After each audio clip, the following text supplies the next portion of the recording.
Existe um lado do Japão que raramente aparece nos cartões postais, nos animes ou nos filmes de samurai. Um mundo escondido entre montanhas cobertas por névoa, florestas ancestrais, templos esquecidos e pequenas vilas onde, durante séculos, as pessoas viveram acreditando que não estavam sozinhas. Muito antes da eletricidade iluminar as cidades, a noite pertencia a outras criaturas. Quando o sol desaparecia atrás das montanhas, portas eram fechadas mais cedo, crianças eram chamadas para dentro de casa e viajantes evitavam caminhar sozinhos, não por medo de ladrões ou animais selvagens, mas por algo muito mais antigo. Os japoneses chamam essas entidades de yokai. Hoje, você conhecerá yokais mais assustadores da mitologia japonesa. Prepare-se para atravessar o véu que separa o nosso mundo do desconhecido, porque, a partir de agora, você está entrando no Oriente Oculto.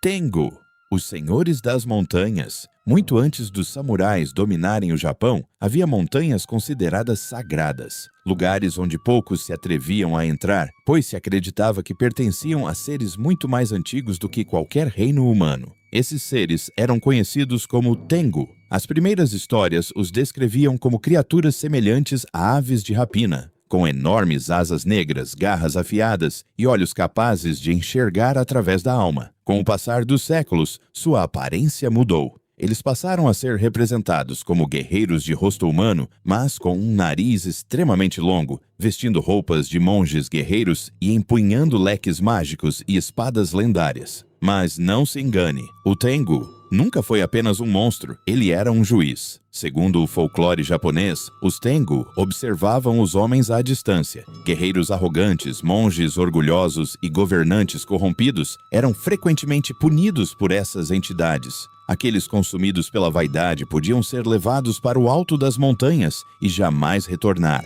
Algumas lendas contam que grandes espadachins receberam treinamento diretamente dos Tengu. Dizia-se que eles conheciam técnicas de combate impossíveis para qualquer ser humano. Uma das histórias mais famosas envolve o lendário guerreiro Minamoto no Yoshitsune, que teria aprendido sua habilidade sobre-humana justamente com essas criaturas. Por isso, os Tengu inspiravam dois sentimentos completamente opostos: medo e respeito.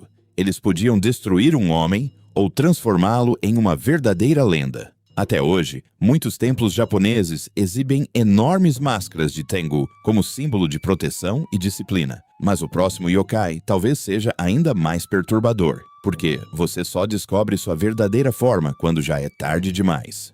Número 3. Rokurokubi. A mulher, cujo pescoço nunca parava de crescer, ela parece completamente normal. Durante o dia, conversa, trabalha, sorri e leva uma vida comum. Ninguém suspeita de absolutamente nada, mas quando a noite chega, seu pescoço começa a se esticar lentamente. Primeiro, alguns centímetros, depois alguns metros, até que sua cabeça passa a deslizar pelas janelas, atravessar corredores escuros e observar silenciosamente pessoas adormecidas. Essa é a aterrorizante lenda da Rokurokubi. Existem inúmeras versões sobre sua origem. Algumas afirmam que eram mulheres amaldiçoadas por desobedecer normas religiosas. Outras dizem que a transformação era resultado de pecados cometidos em vidas passadas. O mais assustador é que muitas delas sequer sabiam que eram Rokurokubi. Durante o dia, eram pessoas comuns. Durante a noite, transformavam-se involuntariamente em criaturas sobrenaturais. Algumas apenas espionavam humanos. Outras caçavam. Há histórias em que seus longos pescoços invadiam casas durante a madrugada em busca de vítimas indefesas. Em certas versões ainda mais sombrias, a cabeça se separava completamente do corpo para voar livremente pela escuridão. Essas variantes ficaram conhecidas como Nukekubi. Independentemente da versão, a mensagem permanecia a mesma. Nem todo monstro possui aparência monstruosa. Alguns vivem ao nosso lado, esperando apenas a chegada da noite, e mesmo assim, nenhuma dessas criaturas consegue superar a próxima,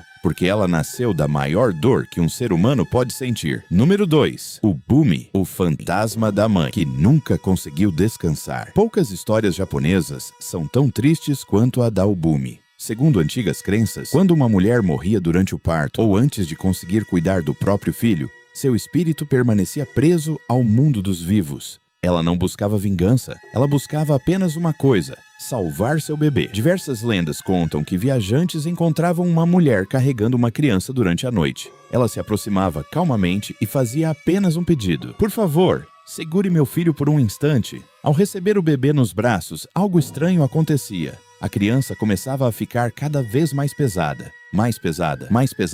até se transformar em uma enorme pedra impossível de carregar. Quando a pessoa finalmente conseguia olhar novamente, a mulher havia desaparecido. Outras histórias dizem que a Ubumi aparecia em mercados comprando doces e roupas infantis. Os comerciantes recebiam o pagamento normalmente, mas, na manhã seguinte, encontravam apenas folhas secas ou moedas antigas no lugar do dinheiro. Ao seguirem seus rastros, descobriam que todos os presentes haviam sido deixados sobre um pequeno túmulo. A Ubumi nunca representou apenas um fantasma. Ela simboliza o amor de uma mãe que nem mesmo a morte foi capaz de destruir. Talvez seja justamente essa mistura de tristeza e sobrenatural que torna sua história tão marcante. Se existe um yokai cujo nome atravessou séculos inspirando medo em todo o Japão, esse nome é Oni. Muito antes de aparecerem em animes, mangás e videogames, os Oni já faziam parte das histórias contadas ao redor das fogueiras, nos templos budistas e nas aldeias mais isoladas do Japão.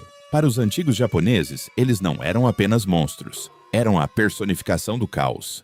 Descritos como gigantes de pele vermelha, azul, negra ou esverdeada, os Oni possuíam músculos descomunais, presas afiadas, longos chifres e olhos capazes de intimidar qualquer guerreiro. Em suas mãos carregavam enormes porretes de ferro chamados kanabo, armas tão pesadas que um ser humano sequer conseguiria levantá-las. Daí surgiu um antigo provérbio japonês: dar um kanabo a um Oni, ou seja, tornar alguém que já é praticamente invencível ainda mais poderoso. Mas o verdadeiro terror não estava em sua força física. Segundo a tradição budista japonesa, muitos Oni habitavam os reinos infernais, onde eram responsáveis por punir almas condenadas. Eles aplicavam castigos eternos aos pecadores, transformando o inferno em um lugar de sofrimento sem fim. Outras lendas afirmam que alguns Oni viviam escondidos nas montanhas, atacando viajantes, saqueando aldeias e devorando qualquer pessoa que cruzasse seu caminho. Entretanto, nem toda história sobre os Oni fala apenas de violência. Algumas narrativas contam que certos Oni podiam abandonar sua natureza cruel e até proteger templos ou vilarejos após encontrarem um propósito maior. Essa dualidade mostra como o folclore japonês nunca tratou essas criaturas de forma simples. Em muitos casos, o verdadeiro demônio não era aquele que possuía chifres, mas o ser humano consumido pela ganância, pela raiva e pelo orgulho. Talvez seja por isso que os Oni continuem tão presentes na cultura japonesa. Eles representam os monstros que existem tanto fora quanto dentro de cada um de nós. E essa talvez seja a parte mais assustadora de toda essa história. Durante séculos, essas histórias atravessaram gerações, sem depender de livros ou da internet. Elas foram transmitidas por pais, avós, monges e viajantes que acreditavam que o mundo escondia muito mais do que nossos olhos eram capazes de enxergar. Para alguns, os yokais eram apenas metáforas criadas para ensinar valores, explicar fenômenos da natureza ou alertar sobre os perigos da noite. Para outros, eram criaturas reais, que dividiam o mesmo mundo que nós, escondidas entre florestas, montanhas, rios e templos antigos. E talvez seja justamente esse mistério que torna o folclore japonês tão fascinante, porque ele nunca tenta convencer você de que essas criaturas existem. Ele apenas deixa uma pergunta no ar. E se existirem? Na próxima vez que você caminhar por uma floresta silenciosa, ouvir passos atrás de você em uma rua vazia, ou sentir que alguém o observa quando não há ninguém por perto, talvez seja apenas sua imaginação, ou talvez as antigas lendas japonesas nunca tenham deixado de existir. Muito obrigado por acompanhar esta jornada até o fim. Se você gosta de mitologia, história, lendas e mistérios da Ásia, este é apenas o começo. Aqui no Oriente Oculto, toda semana você vai descobrir histórias esquecidas, criaturas lendárias, imperadores, samurais, guerras, templos perdidos e os maiores mistérios do Oriente, sempre com pesquisa aprofundada e uma narrativa cinematográfica. Então, faça parte dessa comunidade. Inscreva-se agora no canal, ative o sino para não perder os próximos documentários e deixe seu comentário dizendo qual yokai mais assustou você. E qual criatura da mitologia japonesa merece um vídeo exclusivo? Seu comentário pode inspirar o próximo episódio. Compartilhe este vídeo com aquele amigo apaixonado por cultura japonesa, animes, história ou terror, porque a história nunca desaparece. Ela apenas espera alguém disposto a redescobri-la. Até o próximo episódio.